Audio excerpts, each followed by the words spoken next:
Let these cool on the pan for a few moments here, just like right here on the counter.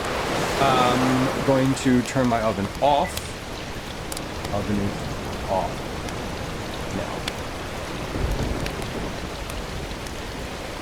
now. Oven is off now. And let's give this soup another stir while I'm in the middle here. Move shit around. Move some shit around. Okay, this cookie, I got one cookie left here. Grace says, boners are never a mistake. Boners are never a mistake is a thing that someone who's never been a teenage boy would say. I assure you that that is not true. Sometimes they are a mistake, and you're like, no. No. But anyway, I get your point. Drive safe, Grace. Thank you for hanging out today.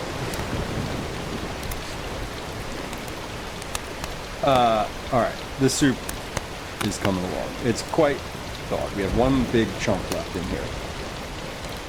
But this is looking good. I think if I just let this be off the heat, it would probably finish thawing.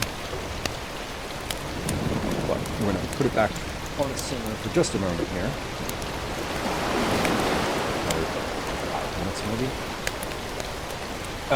We do have a singular cookie left. To the freezer. Yeah. It's on parchment paper. It's on a sheet pan. I honestly...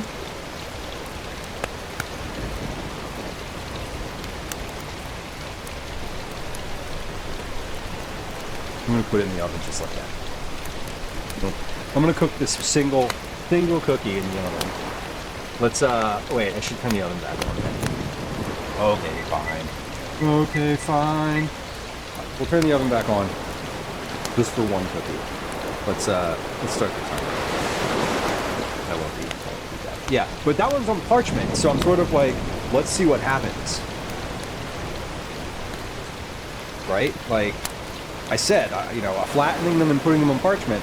Also, like, letting them soften a little bit. I don't know. There's also, part of this is the technique, but a big part of it is the recipe, right? Like,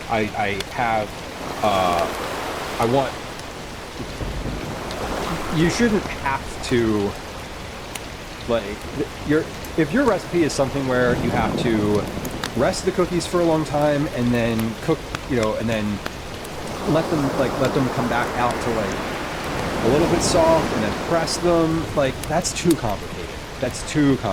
You need to adjust your ingredients so that they spread better on the pan. Or like you need to use a hotter oven or something. You need to make an adjustment to your process as opposed to like requiring all of these like super specific things. That's my opinion. Like I think that's too much to ask. In general. Now, have I made cookies before that have taken like 2.5 days that required making several separate ingredients in order to combine them into that cookie? Yes, I have. Is it a lot? Yeah. And were those cookies good? Yes, they were really fucking good. And I would make them again. I made them for Cookie Club for August. I made them in September because we took July off of Cookie Club. So I did like a special double cookie. They were a toffee cookie. So you had to make the toffee and then make the dough and then like rest the dough for 24 hours. Darlene on YouTube says these cookies look yummy. Hopefully they are. I'm anticipating that they are. Calvin said he liked one. And that was from the other batch. So I think that's a good sign. So we've got these. I'm gonna pop one of these in I'm gonna pop 2 of these in the freezer so that they cool off a little quicker. Because I'd like them to cool off. When they cool down, they get a little bit firmer. That's the goal. Lemon cookie. Love a lemon cookie. I did a, I was thinking, have I done a lemon cookie? I've done one cookie that featured lemon cookie. I did it was a lemon coffee cookie from Sarah Kiefer's 100 Cookies cookbook. Why I remember that, I do not recall. Or I don't know how I remember that specific cookie. I think it was one of the ones that was like a pan banging cookie, which I always think is funny.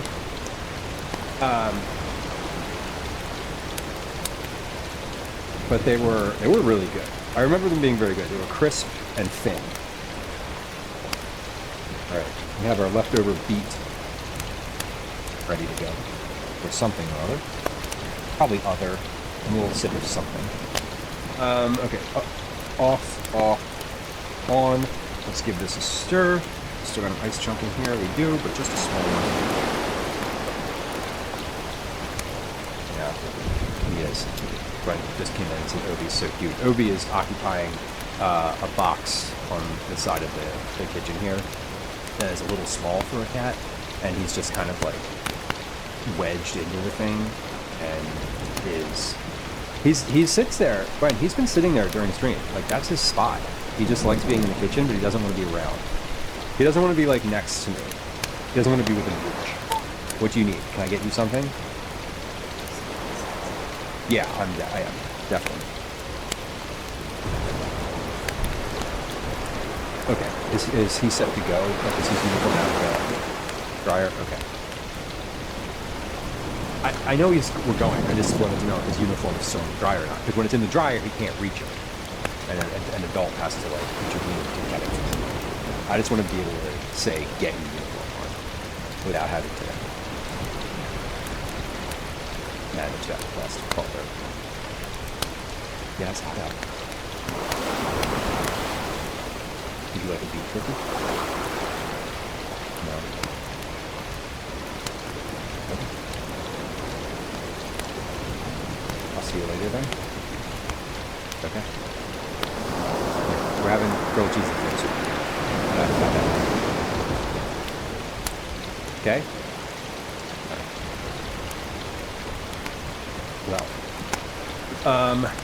we have a couple minutes left for the cookie in the oven, but everything else is relatively underway. Kathy, welcome in. I should note, I've not noted this at any point today, but this is the last stream of the month because of camping. Because during the normal next stream, Tuesday, I will be away in the woods. Yeah, Kathy, we switched a few things up. I did specifically. Caretaker says, after reading the ebook version of 108 Asian Cookies, I've made the executive decision it's worth $51 and we'll be picking it up once my Indigo books get I love that. I love that. I think it's worth it. I do, but I very rarely purchase a cookbook either.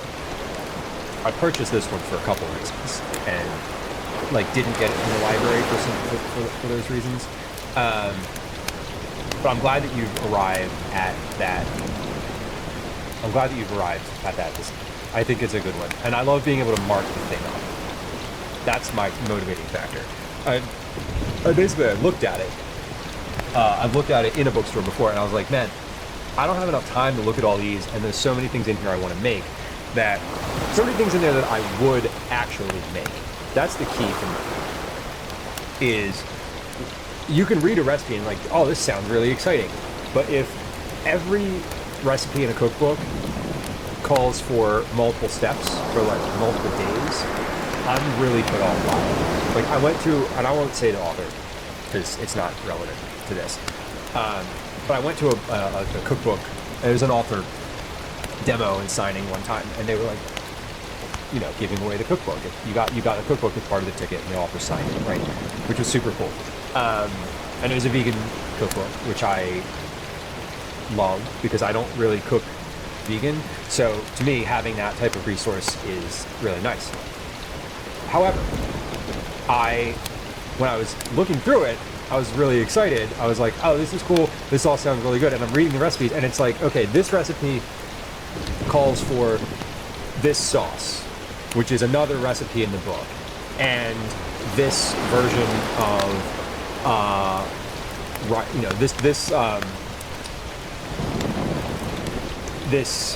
don't even know. I'm trying to like, you had to, there's several recipes in there where you have to make something else in order to make this other recipe. And I was like, okay, like that is super complicated. It's not complicated, but I think the book is not aimed at me. So we can start that. That particular book is aimed at people who are already vegan and who eat a vegan diet, because a lot of the things in there are like, make this sauce. It makes like 2 cups of sauce, and then you use that sauce in 2 or 3 of the recipes from the book. Make this version of something. Like here's how you here's how you make tempeh, and then you use it in other ways. So it's really aimed at somebody who's not just like casually wanting to make a vegan recipe. It's aimed at somebody who's making multiple vegan recipes and is okay like batch making something. Specialized ingredients 9, exactly. Thank you for coming through. I appreciate you. Good luck doing the sound check. The sound. Darlene on YouTube says, do I eat s'mores, graham crackers, and marshmallow and chocolate? Yes, I do. I, in fact, love those. Those are our, like, all-the-time camping snack.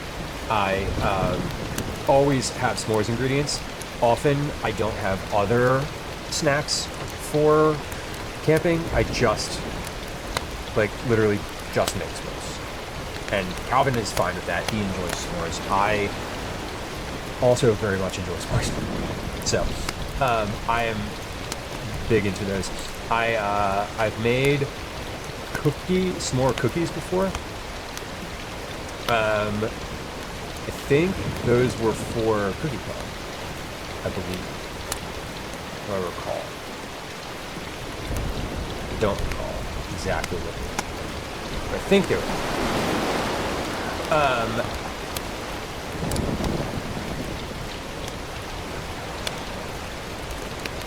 There's a sound, unfamiliar sound.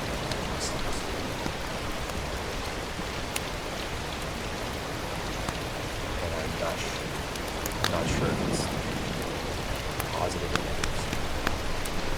I think it's neutral. I think I was just like singing along to something. I can't hear what it's singing to, so it sounds like, I don't know what it sounds like. Anyway,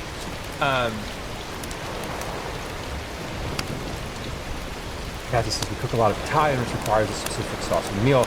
So to cook the sauce, do the rest of the meal. If I'm making fresh pasta, that's another step. Yeah, and that's the thing, is like, if I,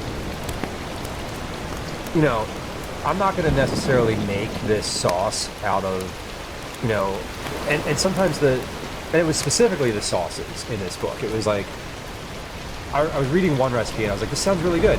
And it was it had a cashew sauce on it.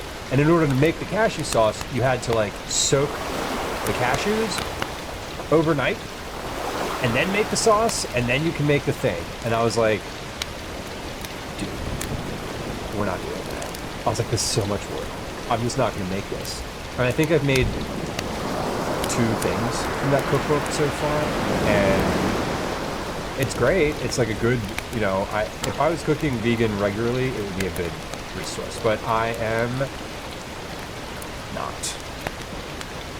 So I'm not. So that's how that goes. Forget it. Yeah, I did.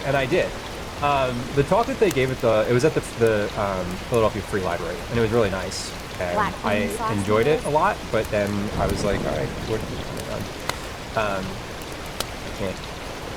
I'm not gonna do any of this. Okay. We have about a minute left for that one cookie that's in the oven. And then we're going to pull it out and see what it looks like. These ones that are in the freezer should be good to taste. And they're not frozen, they're cold. But this was the, these were the ones that I put in there that I wanted to just cool down a little bit because they were very warm. So you can see here, they look pretty good. Color is red, muted. They're they're definitely red. Bottoms are good. Now these they're cold, but they're firm. Like this is it's not frozen. Okay, that cracked over my knuckle, but I was hitting pretty well. They're brown inside. The inside of these is almost like pumpkin bread, sort of ginger, not quite gingerbread, pumpernickel maybe color.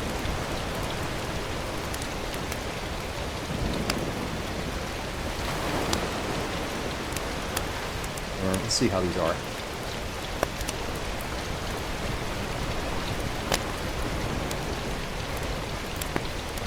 They're good. I mean, the flavor is good. They taste a lot less like beets than the first ones. Which, I'm gonna let the rest of them cool down to room temperature. This one's a little cold. And we'll see how they are like at room temperature. I think I'm happy with these. This is they're a little earthy tasting, yeah, but they're not bad. I added more sugar and less baking powder to this version, so they're a little sweeter. It tempered the beet taste quite a bit. But I'm happy with them.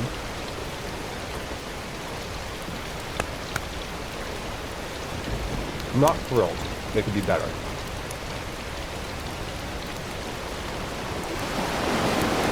I think what I might do, I said that I don't want to add beet powder to these, so I really don't.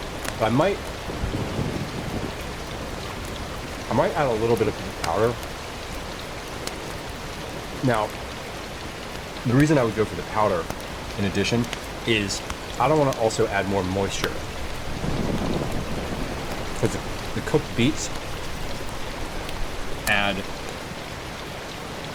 a good bit of moisture to this, and I don't want to add more moisture for the sake of beet flavor if I can use powder. So we'll see sort of how it goes. Well, I'm happy on the progress. We've made progress today.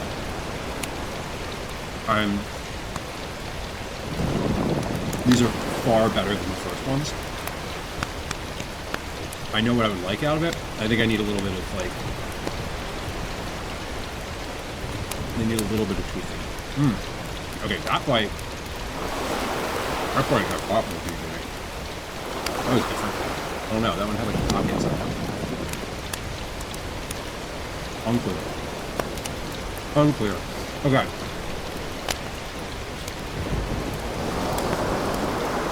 Here's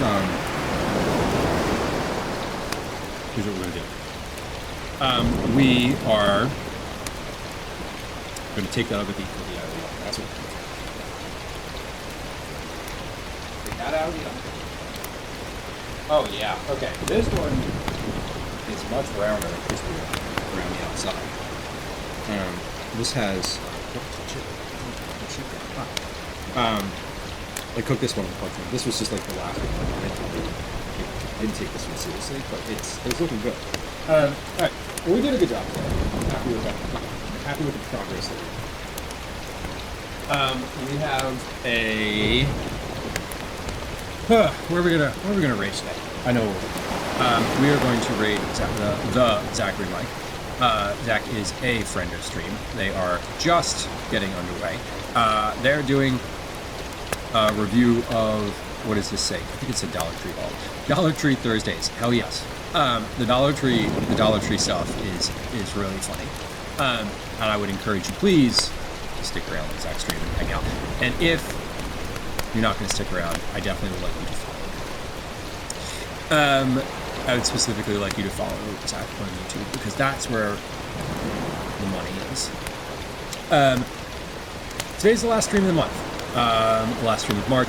I'm going to be, we don't usually stream on the weekends, and I am going to be camping, as previously stated. So we're going to be away for a little bit. I do not think I am actually going to stream next week. If I stream next week, it will be on Thursday. It will be an IRL. And I have no idea what it will be. But next week, I think, is it's school spring break. I think I am going to take a little spring break. If I stream next week, what I might do is like an admin type of thing, where I like work on some stuff on stream or whatever. I'm not sure, but if I don't stream next week, for sure I'll be doing some admin work on stream. So expect that we will have a lurk program next time you see me. Expect that. Yeah. Actually, you know what? Don't expect that. But if we do, it would be cool. I don't want to commit. I don't want to overcommit myself. Anyway, I would like to stream next week, but everything's up in the air. Like, we're going camping. Robin's off school. I don't know what I'm going to do on Thursday and Friday this week, so who knows? I do know that it's the last day to get Cookie Club entries in, so if you have any channel points that you want to commit to Cookie Club entries, now's the time to do it. Otherwise, we'll be seeing ya. We'll be seeing ya a little far.